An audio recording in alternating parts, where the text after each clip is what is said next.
आज मु एक भिन्न प्रकार टॉपिक नहीं आसी आपणक पाखक।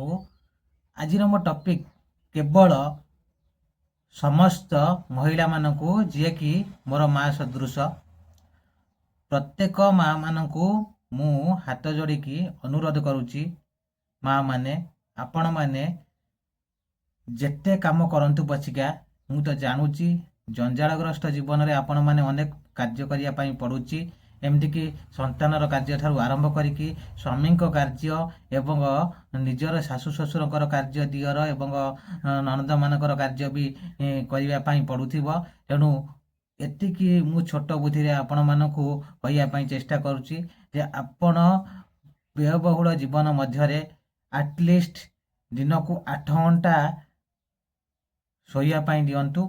या परे आपण जेते कार्य थिले मध्य निजको निजे किछि समय पाई नीरव रहिया पाई चेष्टा करंतु। आपण माने ठीक समय रे खाई पी प्रचुर भाव में पानी पी वर्तमान जो भली प्रकार ताती बढ़ुची रौद्रताप बढ़ुची आपण माने एहाकु सम्मुखीन होवा पाई चेष्टा करंतु।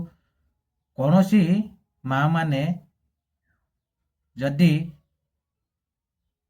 अणनिश्वासी अनुभव करुछंती बा अधिक तापमात्रा देह असुस्थ भली जना पड़ुची, इमिडिएट फैमिली मेंबर मानकु कही मेडिकल ले जाइकी ट्रीटमेंट होवा पाई चेष्टा करंतु। कारण आमे कौनसी कार्य करि परिबा नाही, टिके आश्वस्ति लागी गले आमु जदि असुविधा लागुची ताहले आमे जदि डॉक्टर को देखैबा ताहले सी ही उपयुक्त कारण कहिबो।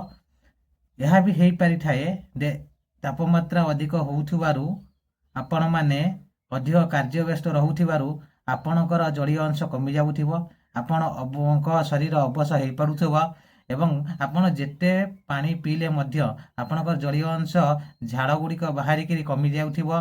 तेणु आपण माने टिके जदि रोगाक्रांत अनुभव करुछंती जे अणनिश्वासी अनुभव करछंती सांगे सांग मोर अनुरोध रखिकी परिवार लोकंकु जणातु एवं जदि अत्यधिक जड़ीय अंश कमुची ताहले सैलाइन टी नियंतु एवं निजको मृत्यु मुखर रक्षा करंतु। एतिक अनुरोध रखंतु आज्ञा। जदि पुअटी भलिया भाबुचंती ताहले मोर ए अड़ी आपण निश्चिंत रखिबे एवं मोर ए Devi Prasad teaching diary channel को शेयर सब्सक्राइब लाइक कमेंट करिवे। समस्त माँ मानकु मो तरफ विनम्र अनुरोध एवं दयाकरी आपण माने मोर ए कथा को रखंतु एवं निजर जीवन रक्षा करने सहित आपणक परिवार समस्त को साहाय्य करंतु एवं देशर मध्य जनसंख्या कम होगा दिंतु नहीं। जय जगन्नाथ।